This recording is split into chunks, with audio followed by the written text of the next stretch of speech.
우리 모두는 선조들이 살아온 삶의 지혜에서 물려받은 것이 꽤 많이 있습니다. 이렇게 살아야 한다, 이런 말을 들은 것이 많죠. 그 중에 하나가 사람들이 이렇게 살면 참 좋습니다 하는 것을 오복이라, 혹은 5가지 복이라고 표현해 놓았습니다. 그 말씀 묵상 노트에 써 있습니다만 수, 부, 강령, 유호덕, 고정명이라고 오복을 이야기하죠. 수는 장수하는 것, 그리고 부는 부자로 사는 것, 강령은 몸이 건강하고 마음이 편한 것, 유호덕은 덕을 좋아하고 남에게 그 덕을 베푸는 것을 즐거움으로 삼는 것, 고정명은 제 수명대로 살다가 제 집에서 편안하게 죽는 것을 말합니다.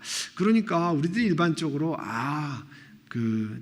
나이가 들면 치아가 튼튼해야 됩니다, 어른들이 그러는데 그게 오복 중에 하나래요. 그 말씀은 맞는 겁니까? 그 오복에는 들어가 있지 않습니다. 물론 당연히 치아 건강이 중요하죠. 치아가 안 좋으면 얼마나 고생합니까? 오복 중에 하나로 불릴 만큼 중요하긴 하지만 오복 중에, 실제로 말하는 오복 중에 하나는 아닙니다. 이 한국 전통 사회에서 사람이 5가지 복만 가지고 있다면 그래도 최고로 행복하다, 이런 의미를 내포하고 있습니다. 그런데 이 오복이라는 이야기가 나올 때는 그 당시 사람의 평균 수명이 40, 50에 지나지 않을 때니까 장수 이런 게 굉장히 중요하잖아요.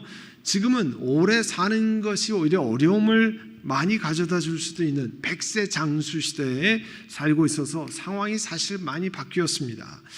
우리들은 새해를 맞으면 다 인사했잖아요. 새해 복 많이 받으세요. 서로 덕담을 많이 주고 받았습니다. 그러면 성경에서는 어떤 사람이 복을 정말 많이 받은 사람이라고 말씀합니까? 우리 사회에서 전래되어 내려오는, 우리에게 그래서 많은 영향을 준 일반적인 생각과 같습니까? 아니면 차이가 납니까? 차이가 나면 어떻게 차이가 납니까? 오늘 함께 읽은 시편 119편의 말씀은 성경 전체가 1189장이라고 그랬잖아요. 그 중에서 제일 절수가 많은 장에 속합니다. 시편 117편 같은 거는요, 절수가 딱 2절이에요. 그런데 이건 176절, 어마어마하게 많죠. 근데 시편은 말 그대로 시를 담아놓은 거예요. 우리 한글 성경은 이렇게 잘 표현하기가 어려워요. 번역한 거기 때문에 어렵습니다만 그걸 제대로 좀 이해하셔야 됩니다. 이 시편과 성경 전체를 이해하는 데 도움이 되는 비디오 자료를 좀 소개하려고 합니다. 오늘부터 1년 내내 우리가 성경을 읽어가면서 참고로 보시면 도움이 많이 될 겁니다. 이 묵상 노트에도 써놨습니다만 The Bible Project라고 하는 이 non-profit organization이 있어요. 이거는 어느 바이블 칼리지에 다니는 두 신앙인들이, 그리스도인들이 서로 룸메이트를 하면서 이런 생각을 나누었다는 거예요. 그 중에 한 사람은 성경을 연구하는 데 더 탤런트가 있고, 한 사람은 이것을 잘 전달하는 미디어로 프레젠테이션 하는데 더 탤런트를 가진 두 사람이 마음을 합했습니다. 어떻게 하면 성경을 다른 사람이 제대로 잘 읽도록 만들 수 있을까? 또 요즘 세대가 정말 미디어와 함께 자라나는데 그 미디어를 통해서 다른 사람이 쉽게 성경을, 그 내용을 전달할 수 있을까를 고민했습니다. 그리고 2014년에 처음으로 이 성경에 관한 비디오 2개를 출시했어요. 그리고 누구나 프리로, 무료로 볼 수 있도록 다 공개했습니다. 그리고 그 외에도 계속 많은 비디오를 만들어가고 연구를 했는데 그 필요한 자금은 이 크라우드 펀딩이라고 해서 여러 사람들이 십시일반 온라인 커뮤니티에서 해서 지금까지 해결하고 있습니다. 비디오 한 편당 한 3분에서 8분, 길어야 8분, 9분이니까 다 손쉽게 보고 할 수 있어요. 우리 교회 홈페이지에 들어가시면 여러분 랩탑이나 데스크탑이나 혹은 스마트폰으로 우리 선한처치.com을 클릭하시면 바로 이 성경 캠페인 폴더가 뜨게 됩니다. 거기 클릭해서 들어가시면 오늘 설교를 듣는 시편은 어떤 구조로 되어 있는가를 한국말로 더빙한 것, 또 영어 원본이 거기에 링크되어 있습니다. 그리고 오늘부터 창세기 읽게 되는데 창세기에 관한 그 비디오 2개가 한글말 더빙, 그 다음에 영어로 된 것이 들어있습니다. 앞으로 계속 거기에 업데이트 시키겠습니다. 그래서 여러분이 그를 보시면 도움이 됩니다. 그렇게 하고 성경을 읽으시라는 겁니다. 비디오만 보고 끝나시면 안 됩니다. 그러니까 비디오 보고 성경 읽을 시간이 없으면 비디오를 보지 마시고 성경을 읽으셔야 돼요. 이 비디오는 성경 읽도 도움을 주려고 하는 겁니다. 자, 시편이 어떻게 되어 있는지 그 비디오가 어떤 것이 잠깐 보도록 하겠습니다. 시편은 150개의 이스라엘의 말로 된 시, 노래, 그리고 다른 시대의 이스라엘 백성들이 쓴 기도문의 모음집이에요. 그중 많은 시들은 다윗 왕과 관련되어 있으며 특히 73편이 그렇습니다. 또한 그는 시인이자 훌륭한 하프 연주가로 알려져 있어요. 그리고 시편에는 다른 저자들도 많이 있어요. 아삽의 시, 고라 자손들의 시와 성전의 예배 지도자들의 시도 있어요. 솔로몬과 모세의 시도 있고요. 또한 이스라엘의 성전 안에서 찬양대에 의해 불려진 시편들이 많아요. 하지만 시편이 실제로 찬송가는 아니에요. 이스라엘의 바벨론 포로 시기 이후부터 각각의 시들이 의미 있게 모여서 하나의 시편이라고 성경에 정리되었어요. 또한 시편은 우리가 처음부터 끝까지 읽지 않는다면 눈치채지 못할 아주 독특한 구성과 메시지를 담고 있어요. 시편이 어떻게 이루어져 있는지 보는 방법이 있는데요. 그건 끝부분부터 읽는 거예요. 시편은 이스라엘의 하나님을 찬양하는 5가지의 시로 끝맺으며 각각의 책 시작과 끝부분에 할렐루야라는 단어가 등장해요. 이는 이스라엘 말로 하나님을 찬양하라라는 뜻이에요. 5가지 부분으로 깔끔하게 정리된 이 시편은 우리에게 중요한 내용을 알려주는 것 같아요. 여기서 질문이 하나 생기네요. 이 책은 누군가가 계획적으로 순서를 짠 책인가? 여러분이 만약 시편의 제목 부분에 관심을 가지면 시편이 1권, 2권, 3권, 4권, 5권이라는 5가지 부분으로 나뉘어 있다는 것을 알 수 있어요. 이렇게 나눌 수 있는 특징은 한 부분이 마칠 때마다 비슷한 내용으로 마치고 있기 때문이에요. 이렇게 마칩니다. 여호와 이스라엘의 하나님, 영원히 복을 받으소서. 아멘, 아멘. 그래서 시편은 결론이 있는 책이며 5개의 중심 부분으로 이루어져 있어요. 네, 여러분 이 시편 비디오가 한 9분 정도 되는 거거든요. 그중에 일부를 보셨습니다. 여러분 선한처치닷컴에 들어가시면 바로 뜨는 화면에 클릭하시면 이거를 한국말로 혹은 영어로 이렇게 편하게 보실 수 있습니다.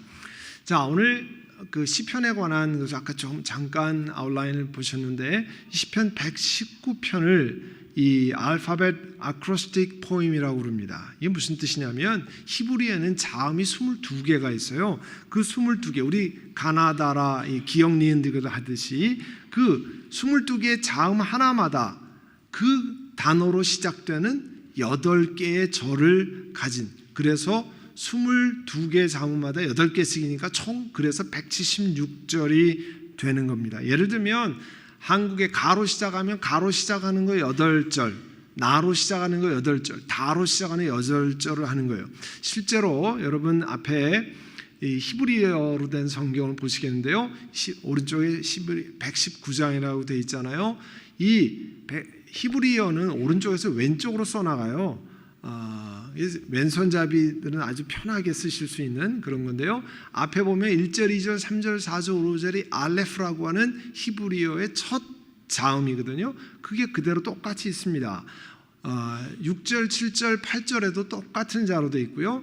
그 다음에 9절서부터는 베스, 그 다음 자 히브리어 두 번째 자로 8절이 이렇게 되어 있습니다. 그러니까 이거를 176절을 가나다 순으로 알레, 베스, 다레, 김멜 이런 식으로 쭉 가면 정말 아름답게 표현된 시편이에요. 웅장하게 표현된 시편입니다. 그런 감각이 우리 한국어 번역 성경에는 참 나와 있기 어려운데요.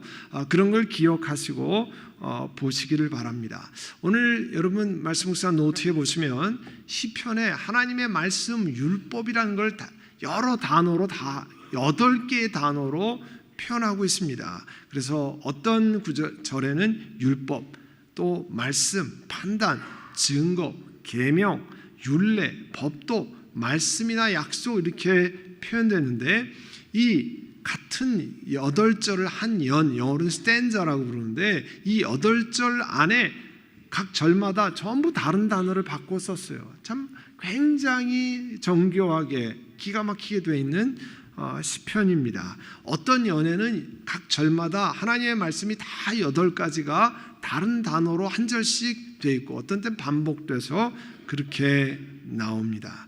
그러니까 아름답게 웅장하게 하나님의 말씀이 이런 것입니다를 176절에 관해서 아름답게 표현한 것이 시편 119편이에요.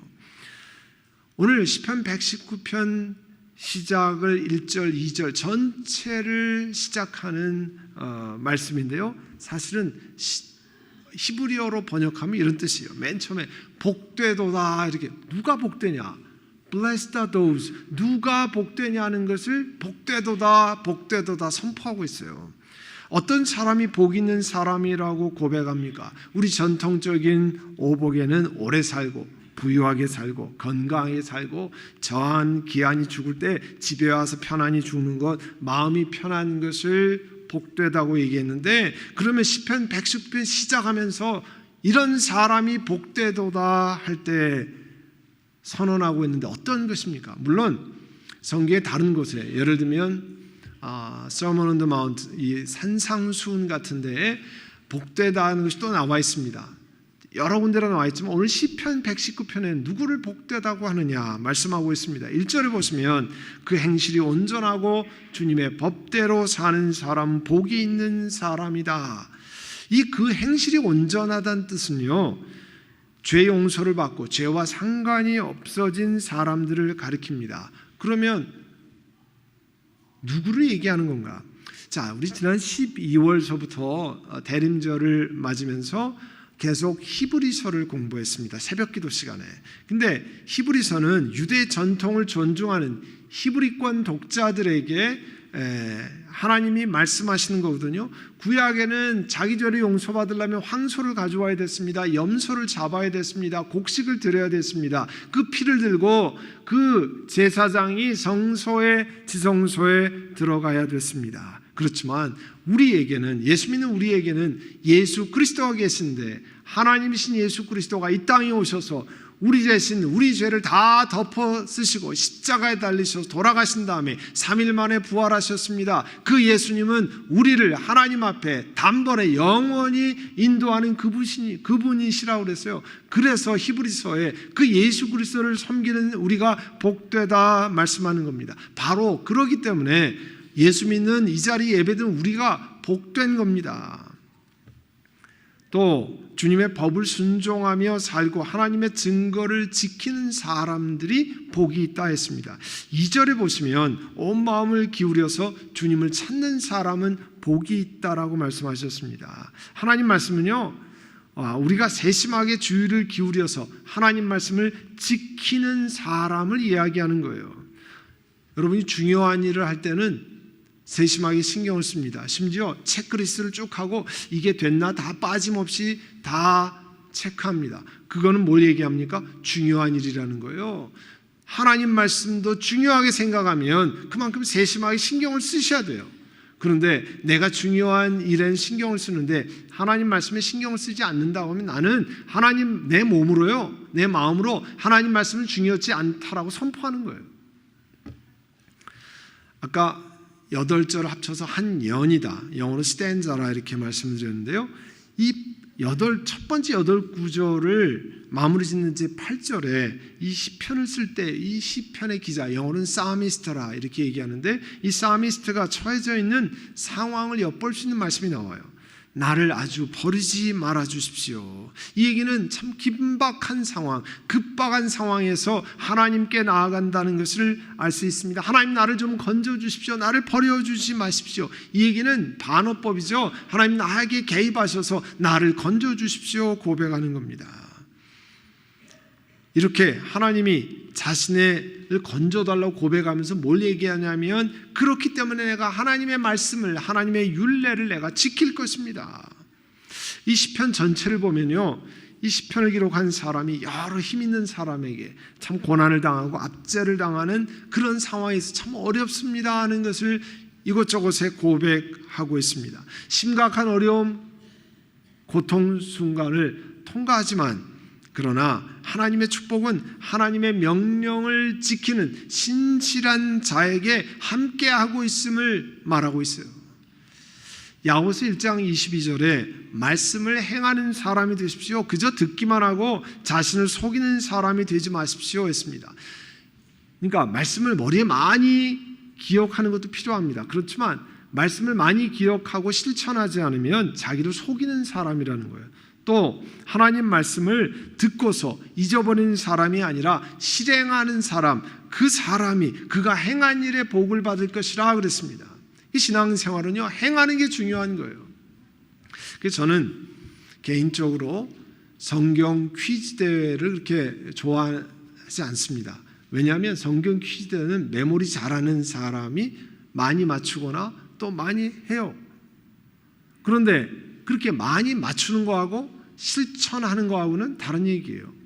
내가 10개를 아는데 한 가지밖에 실천 안 하는 사람하고 두 가지를 아는데 두 가지를 실천하는 사람은 두 가지를 실천하는 사람이 하나님 앞에 더 귀합니다. 그러니까 많이 얼만큼 아느냐, 내가 어렸을 때부터 많이 들었습니다. 그게 중요한 게 아니고요.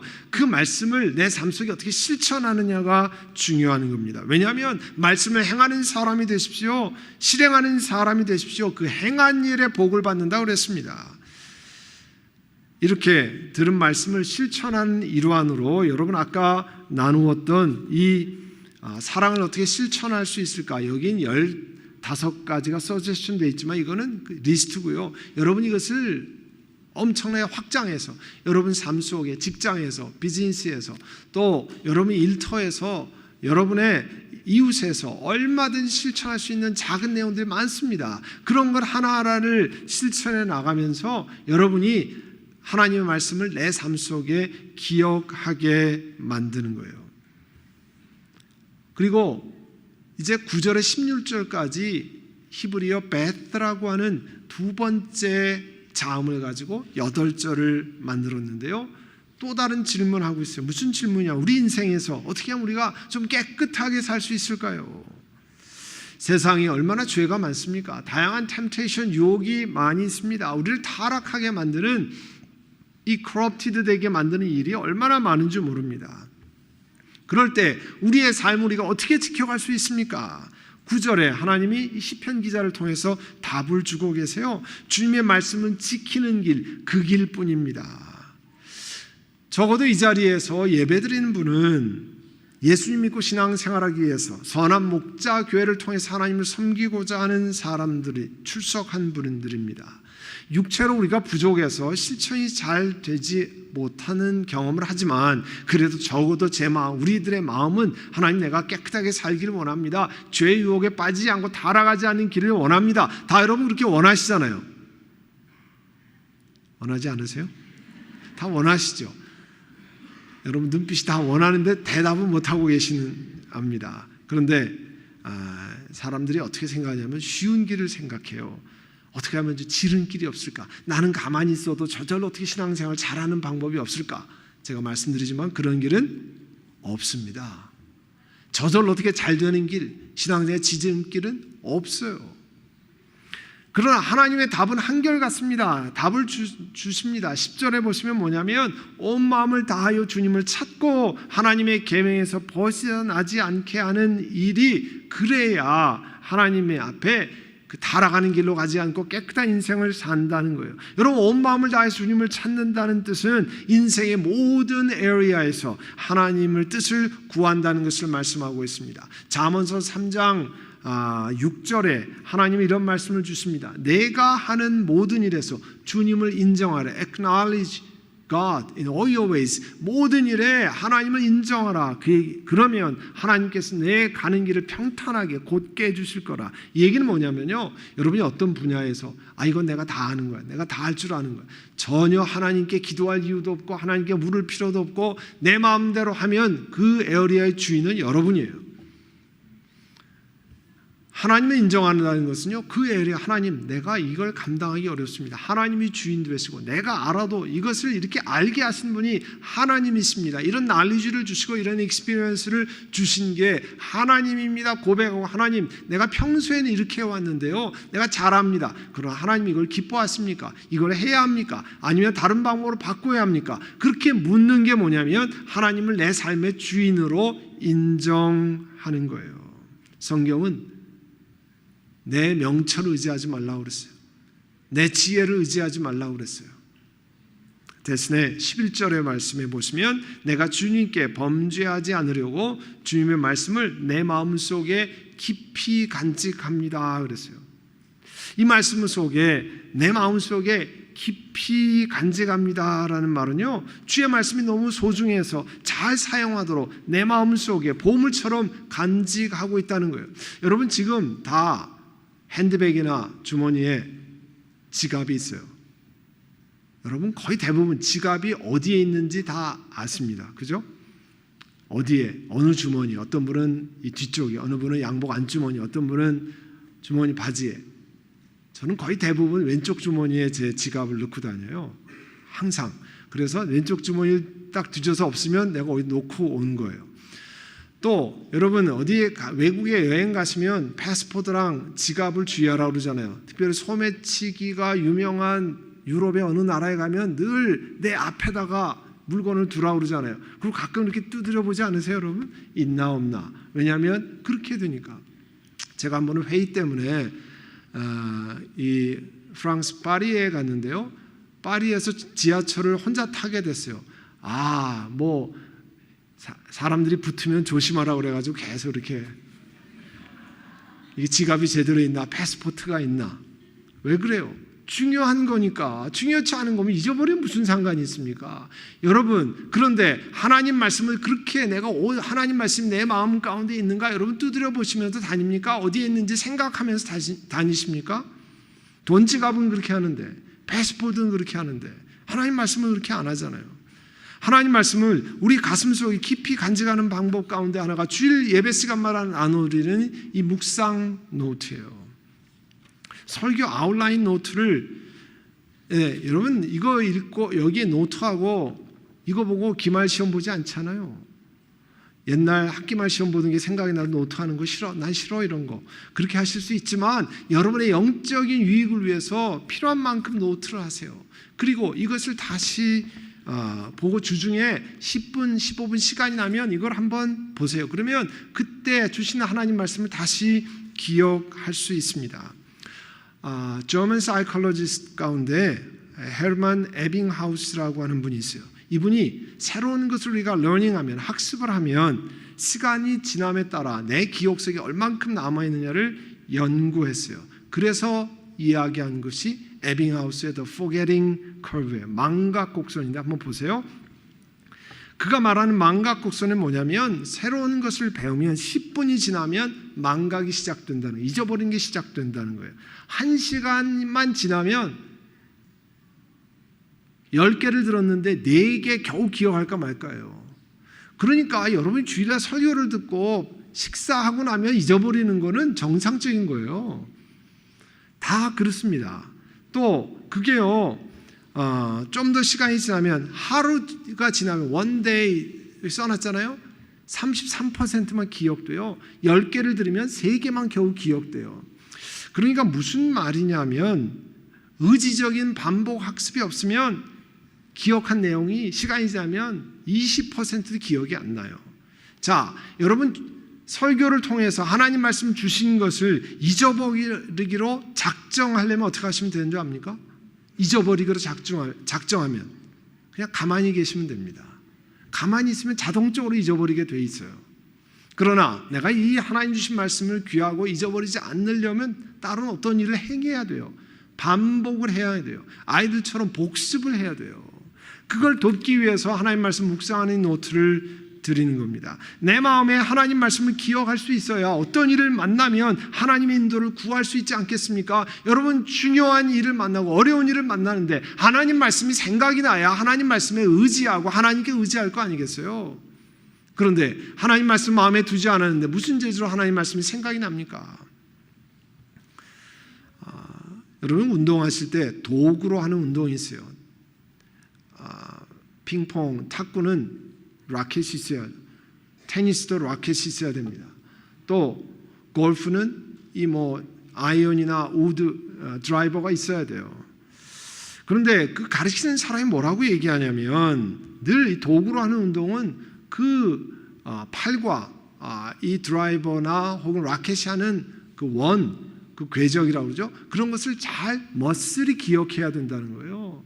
그래서 테니스 할 때도 드라이브를 하고 탁구 할 때도 드라이브를 할 때 이 머슬이 기억해서 항상 그 같은 것을 할 수 있도록 반복해서 프랙티스를 하지 않으면 공이 그쪽으로 안 간다는 겁니다. 그래서 우리가 머슬 메모리가 중요하다고 그러잖아요. 반복적인 자세를 훈련함으로 어느 때나 내가 원하는 때 그 공이 글로 날아가게 만드는 스윙을 한다는 거예요. 여러분 주보를 한번 보세요. 주보 안장에 보시면 금요예배 오른쪽에 가족과 함께 개인이 하는 영적 훈련 칸이 있어요. 우리 교회 주보에 이런 것도 있었네. 처음 보시는 분이 있을지 모르지만 여러분 이거는요, 여러분이 날마다 개인이 체크할 수 있도록 여러분의 스피리추얼 머슬을 기를 수 있도록 기도하고 성경을 읽고 성구를 암송하고 말씀을 묵상하고 가정예배를 드리고 여기다 체크를 할 수 있도록 도와드리는 거예요. 왜냐하면 이런 체크리스트가 여러분 중요하고 세심한 일은 체크리스트를 만들며 체크하지 않습니까? 우리 몸이, 우리 영혼이, 우리 스피리추얼 머슬이, 영혼의 근육이 하나님 앞에 영적인 훈련을 기억해서 정말 우리를 살리는 그 길로 인도하여 가도록 훈련하는 일입니다. 그걸 다 같이 하는 거예요. 좋은 영적인 습관이 우리들을 살려내는 겁니다. 시편 119편 14절에 뭐라고 말씀합니까? 주님의 교훈을 따르는 이 기쁨은 큰 재산을 가지는 것보다 더 큽니다. 하나님 말씀이 가르치는 교훈을 경험하면서 얻는 그 기쁨은 내가 재산을 가지면서 편리하고 유용하게 하는 것보다 훨씬 더 기쁘다는 거예요. 경험해보지 않으면 모릅니다. 하나님 말씀을 지키고 경험하고 거기서 얻는 은혜가 세상 어떤 것을 얻는 것보다 귀하다고 하는 것을 우리 이 시편이 말씀하고 있습니다. 이제 우리 문화 속에서 우리가 전달받은 복의 개념을 좀 바꿔야 합니다. 우리가 성장하면서 우리 사회의 소셜라이제이션, 사회화를 통해서 우리가 경험했던 뇌리에 박혔던 생각을 좀 꺼내내야 합니다. 이제 성경적인 복의 개념, biblical teaching은 무엇이냐를 우리 마음에 새겨야 합니다. 하나님 말씀을 내가 다른 것을 귀하게 여기는 것처럼 하나님 말씀을 내 삶에 새기기 위해서, 내 마음에 쌓기 위해서 세심한 노력을 경주하고 작정하셔야 됩니다. 우리가 그런 얘기 하잖아요. 빨리 가려면 혼자 가고 멀리 가려면 같이 가라 그러잖아요. 같이 가면 밀어주고 끌어주고 이야기하면서 멀리 갈 수 있습니다. 그래서 교회 생활이 중요한 거예요. 여러분, 우리 선한 목자 신앙 공동체는 오늘 하나님의 말씀, 우리의 소망, Word of God, Hope for us, 이런 주제를 가지고 이제 하나님 말씀을 먹고 하나님 말씀을 간직하고 하나님 말씀을 우리 영적인 근육에 새기고 그 말씀대로 살고 그 말씀대로 실천하는 그 스피리추얼 저니를 함께 출발하려고 합니다. 하나님께서 이 결단 위에 놀랍게 축복하실 줄로 믿습니다. 이 시간에 우리 기도하겠습니다. 들은 말씀을 기억하고 하나님 말씀을 내 마음에 새기고자 합니다. 듣고 아무 일도 하지 않아서 점점 잊어버리고 그냥 하는 것이 아니라 이제 내가 말씀을 먹고 묵상하고 이 말씀대로 살고 실천하고 그런 은혜를 우리에게 주시옵소서. 주여, 우리 교회에게 그런 은혜를 베풀어 주시기를 원합니다. 이 시간에 함께 통성으로 기도하겠습니다. 사랑하는 주님, 이제 신년 첫 주일을 주에 전해서 하나님께 경배하며 이제 우리 결단을 합니다. 주의 말씀 우리 삶에 귀히 여기겠습니다. 내가 다른 것들은, 내 일터는, 내 자녀들은, 내 직장은 내가 귀히 여기는 그렇게 소중히 간직하면서 하나님의 생명을 주신 그 말씀은 우리가 소홀히 여겼습니다. 하나님 저희들을 용서하시고 그 말씀을 귀히 여기고 이제 말씀을 내 마음 가운데 새기고자 합니다. 하나님께서 저희들에게 귀한 은혜로 채워주시고 우리 온 선한 목자 공동체가 믿음으로 함께 출발하며 모두가 함께 결단하고 하나님 말씀을 먹고 읽고 내 영적인 영혼의 근육에 새기는 귀한 은혜를 허락해 주옵소서. 예수님의 이름으로 기도드립니다. 아멘.